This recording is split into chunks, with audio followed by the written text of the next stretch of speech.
Hello, fellas and ladies. That time has come.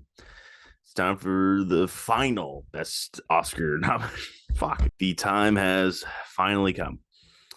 It's time to predict the final Oscar winners for the last time ever. And then I die. Everything has happened. SAG has happened. BAFTA has happened. Critics' Choice, Globes, all the guilds have chimed in. It's everything that know we know, like, is all we're gonna know. Also, I'm filming this before the anonymous ballots come out because they are fucking stupid and they don't matter. Just so you know, if in the coming days after this is posted, it turns out that Andrea Riseborough is the front runner after all. Just know I don't give a fuck about the goddamn anonymous ballots, and nothing has changed because of them. Follow me on Twitter if you want to know if anything changes, which I don't think they will, because I feel, well, not confident. I feel secure, or at least as secure as I'm gonna be. Best Picture is one of the easiest races to call. I hate saying that when it comes to Best Picture, but like this is so gonna be everything everywhere all once. Even when I predicted this movie back in June to win Best Picture, and even then I had no fucking idea it would be like this, like locked in. I thought it would be like a underdog. You know what I mean? I thought like something would. I even like a few months ago, I thought, oh, maybe Banshee's gonna pose a threat to it, but no, it just didn't happen. It swept the guilds. I mean, like, how do you don't win SAG, PGA, DGA, and WGA, and yet like what, this whole older people aren't gonna like it. You don't win all those and have that be true. This is easy race. We can just move on. Director is also an easy one, and that is the Daniels. Now, in theory, they don't like have like the run where it's like that obvious. It's like, all right, they won DGA, they won Critics' Choice. That's a good enough package. But like, why am I calling it a lock? Who's number two? Edward Berger won, BAFTA. He's not nominated. Steven Spielberg won Globes and then nothing else. Like, I'm even talking about like he didn't win a critic award, nothing. And Daniels won what, 40 critic awards for director? It just kind of comes down to who's number two. You know what I mean? Like, I don't know. I guess it's Spielberg, but like now, actress coin flip: Michelle Yeoh or Kate Blanchett.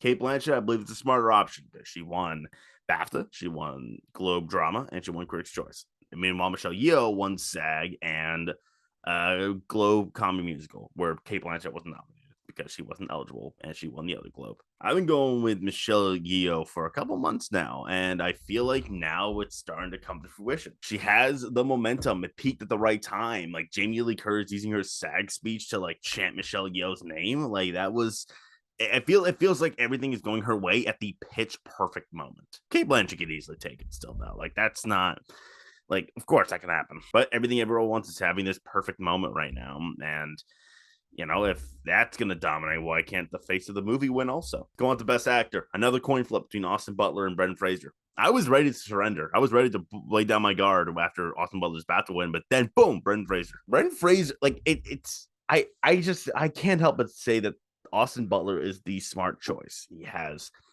BAFTA and Golden Globe drama. That's a good combo. He got the Best Picture nomination. He's playing Austin Butler, of course. I was like ready to surrender, and then that fucking SAG win thankfully happened because I want Brendan Fraser to win so badly. I mean, people are rooting for Brendan Fraser. Simple as that. People are rooting for him more so than Butler. Fraser has had amazing speeches throughout, whereas Butler's speeches, all due respect, were like whatever. You can definitely find more logic go with Austin Butler, and a part of me is just kind of like, do I just predict Austin Butler and then Brendan Fraser wins the Oscar and I can be like, oh, perfect. If I predict Brendan Fraser and Austin Butler wins, that's lose-lose. Not that I dislike Austin Butler. I thought, I hate the movie, but he was terrific. I'm just going to stick it out to the end. I don't think it's hopeful, wishful thinking, whatever the fuck I just said. But I do think that Austin Butler has a slight edge, but I'm going to predict Brendan Fraser to win. And if he loses, congratulations, Austin Butler. You deserve it. But Brendan Fraser would be an amazing winner for so many reasons. Supporting actor, it's Ke Huy Quan. I know Barry Keoghan won BAFTA, but he's objectively not winning the Oscar. It's Ke Huy. Just another example of just how a win tells such an amazing story. Same with Michelle, same with Brendan. It's got to be, and also the performance is amazing. It's Ke Huy Quan. Now, supporting actress, this is so hard. I was a few weeks ago, I was ready to be like, oh, it's Angela Bassett, obviously. But nope. She won the Globe and the Critics' Choice, which is really good for her. But then she lost BAFTA, which makes a little bit of sense. And then she lost SAG, which does not make a lot of sense. So Carrie Condon won BAFTA, Jamie Lee Curtis won SAG. Now, I'm going to be honest here.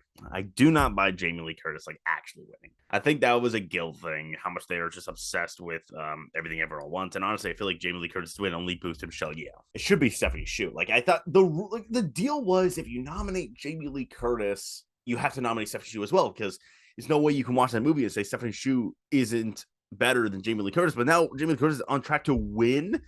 That's breaking the deal. But nonetheless, I feel like you still need passion to win. And I don't think Jamie Lee Curtis, other than like the idea of awarding Jamie Lee Curtis, I don't think she has that. You know what I mean? Say what you want about Fraser and his narrative. He has the performance to back it up as well. I'm still looking at this as Condon versus Bassett. I see a world where we're all going like, who is it? Who is it? Who is it going to be? And then it's just Bassett after all. I think that's still entirely possible. But I feel like I don't know. I remember back when Michelle Williams moved from supporting to lead. Remember that? I remember kind of going, all right, who feels the least wrong? And that was, to me, Kerry Condon. And that feels the same way now. Jamie Lee Curtis, Angela Bassett, Kerry Condon, they all feel different levels of incorrect. And Condon feels the least incorrect. But, like, don't be shocked if it's Angela Bassett. I'm seeing people just kind of dismiss her altogether. Like, I get she lost SAG BAFTA. That's bad. I'm not going to sit and pretend that's not bad. It's really bad. But, like, what if she just takes it anyway? You know what I mean? Once she sinks it, she just grabs it anyway.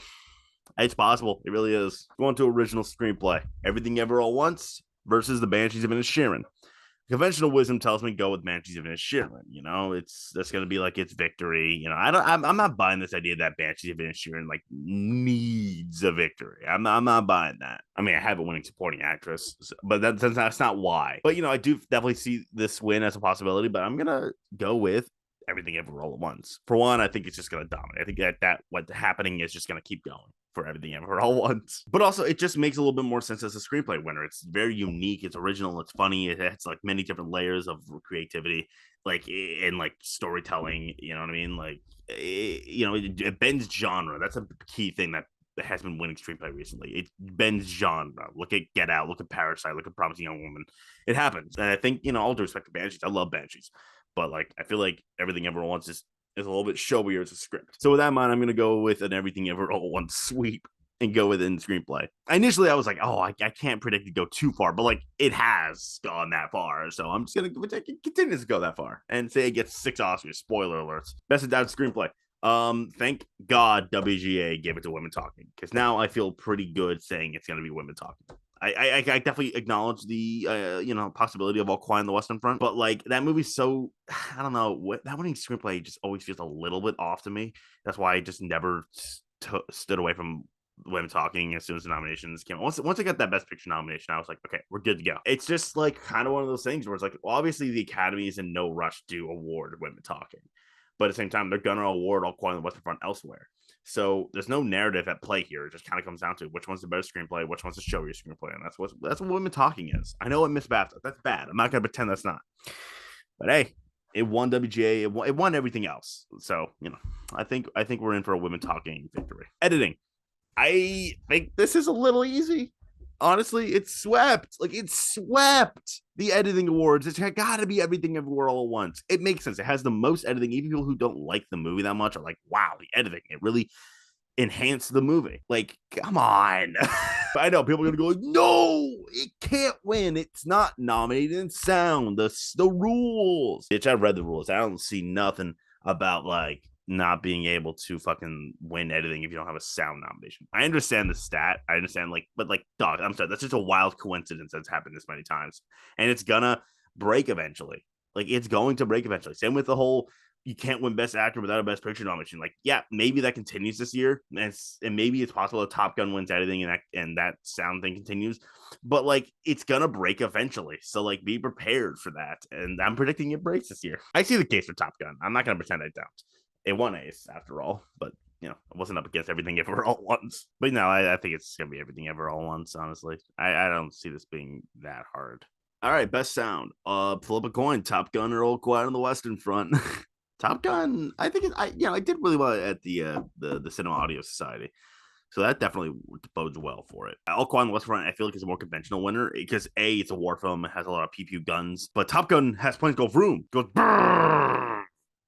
Yeah. I think I'm gonna go with Top Gun. Like, the sound is very prevalent in the entire film, so that definitely That's really good. All Quiet could easily take it though. It does very unique things with sound plus its award film, but also I don't want to go overboard with All Quiet on the Western Front. Objectively speaking, it's not going to overperform like it did at BAFTA. Like objectively, I think sound is definitely an easy place where it can replicate, but I feel like it's gonna copy some elsewhere. So I think the easy answer is not to, and that's what I'm gonna go with.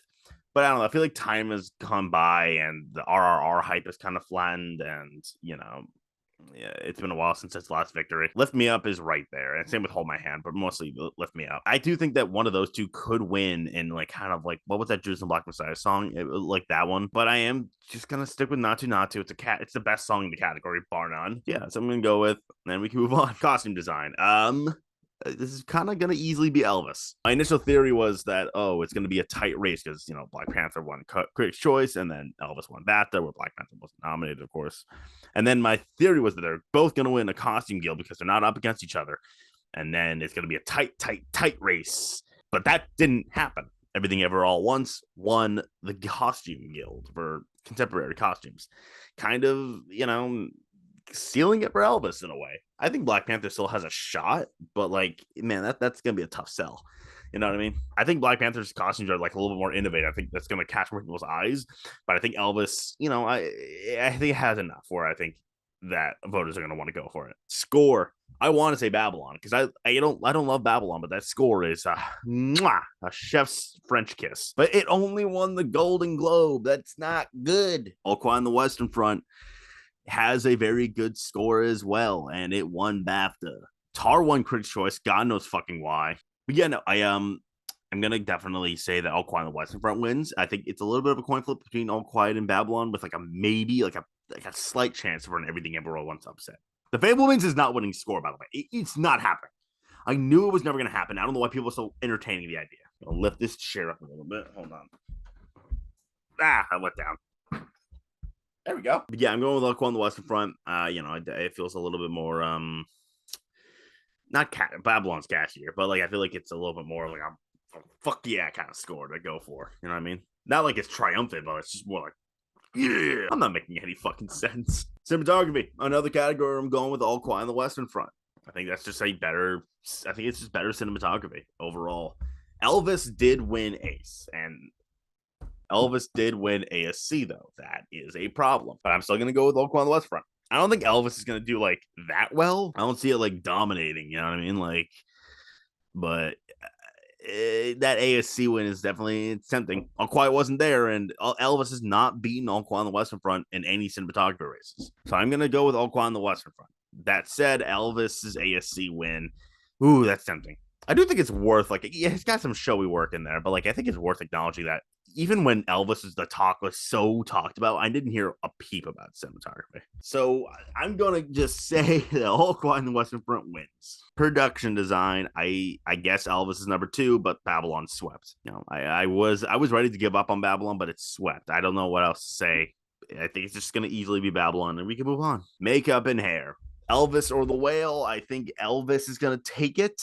I mean, they go for prosthetics, and I think it's worth acknowledging that, like, the most use of prosthetics in Elvis is Tom Hanks, which a lot of people are not a fan of, but it's got enough in there. The Whale, I think, is a little bit more amazing work. Like, I think it's more impressive work overall, but I do think that it's gonna be Elvis. The Whale could take it, though, I will say. Best visual effects.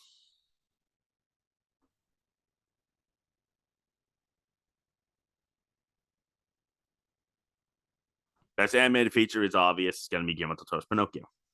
Moving on. Documentary feature is a little bit tricky. I think it's going to be Navalny or Fire of Love. I want it to be Fire of Love. It's my favorite one of the category. But I'm going to go with Navalny. I think it's a little bit more timely with the whole Russia thing. It won a couple awards. The Fire of Love won Ace, though. That's pretty good. The correlation is better than you think it is. Maybe I should change it, actually. Man, should I change it? You know what?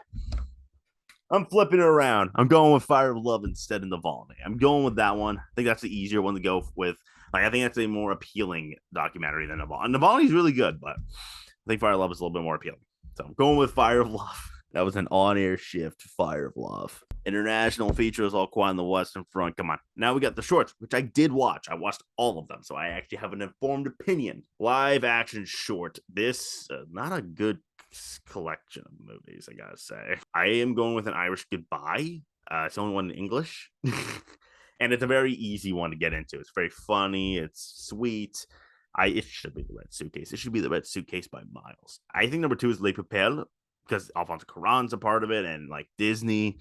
But I'm gonna go with Irish Goodbye. I feel like that's gonna be the one that people like the most. And then we got animated short film, which people are gonna go, oh, well, that's gonna be The Boy, the Mole, and the other fuckers, right? I saw that and I just went, is it? It's so. I don't think it's very good.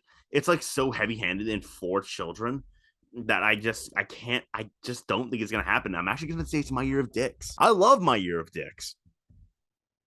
The movie I Hear Dicks is like very interesting. First of all, it got a little bit of attention, like because the whole Riz Ahmed thing. But also, it's a very interesting. It's a relatable film. It's got very like the way it's framed with the rotoscoping and like different styles of animation definitely sticks out more so than the whole fucking Winnie the Pooh ass, the boy, the mole, and the other fuckers. So I'm actually gonna take that gamble. I'm taking gambles in all the short categories. I'm gonna get fucking raw dogged in these categories, aren't I? Whatever.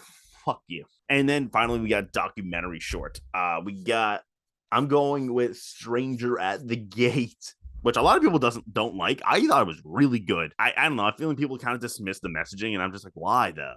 But the messaging is why I think it's gonna win. I remember watching it and kind of going, "Oh, that's winning." I watched The Elephant Whisperers after Stranger at the Gate, and I definitely had a little bit of pause for that whole "that's winning" thing for Stranger at the Gate, but Elfin Whisper is very sweet, but Stranger Gate is a very powerful, true story about like a man who, was about to like commit a fucking terrorist attack on a bunch of Muslims because like a white supremacist, and his entire worldview is like shifted after he's shown love and kindness and shit. I think that is going to resonate with a lot of voters, and not resonate. I don't mean like relate, but like definitely. Definitely impact a lot of voters. Also, it's also really worth mentioning that Stranger the Gate is done. I don't think she gets the award, but she's a part of it. It's Malala Yousafzai. Like plays a key part of this movie, not in the movie, or like behind the scenes. I mean, so I think that's also really worth mentioning. All right, well that's it. That's all the things. I am very nervous. I'm very excited, and we'll see what happens. Like, subscribe, share, and then you'll get to know about my year of dicks.